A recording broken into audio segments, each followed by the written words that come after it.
Доброго дня! Демонструю готовий джемпер з вузликами, схему візерунку, як виконувати візерунок я показувала в попередньому відео. Значить, задача у мене була під дуже широкі і дуже високі брюки зимові зробити светр невеликого об'єму для компенсації.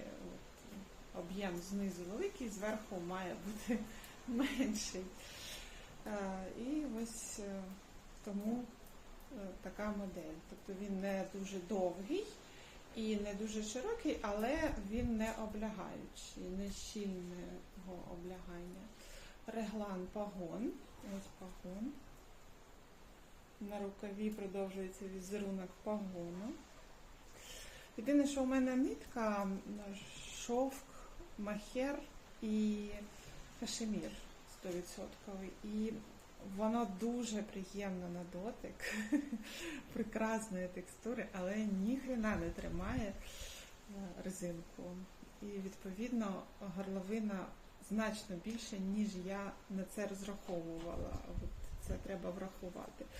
Але попередній джемпер какао виконаний по тому самому рецепту. І там горловина зовсім по-іншому поводиться, тримається. Ось. Тому ви враховуєте, якщо ви в'яжете з катону, то взагалі буде прекрасно.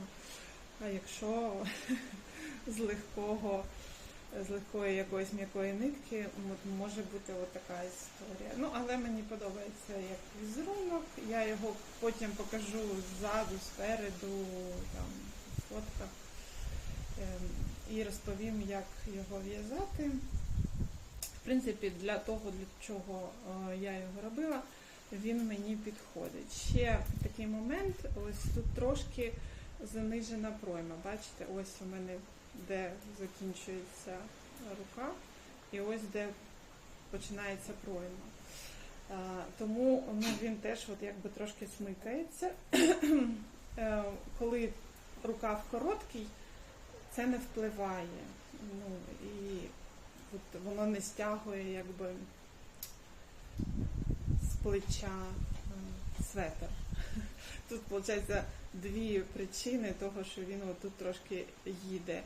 Через те, що не тримає резинка горловину, і через те, що занижена вийшла пройма. Хоча, знов-таки, на джемпері какао я її робила так само, але за рахунок короткого рукава воно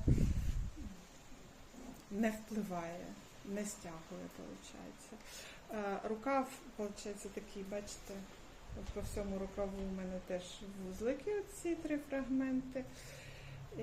Резинка така фактурна, вона, виходить, на рукавах і тут знизу на тулубі джемпера. Вона суто декоративна, взагалі ніяк нічого не тримає. Але рукав невеликого об'єму, знов-таки для компенсації оцих широких штанів, щоб не було занадто об'ємно. В принципі, дуже-дуже приємна річ. Як виконувати, як в'язати, я розповім в наступному відео і дам всі схеми. Як виконувати візерунок, вже можна подивитися в попередньому відео і думати, де ви його собі застосуєте. От ще трошки якби назад їде. Шов, виходить, з боків швів нема. Шви у мене шов один позаду і на рукавах знизу. Все. На цьому, наче я все розповіла. Докладно про створення в наступному відео. Всім всього найкращого, бережіть себе, до побачення.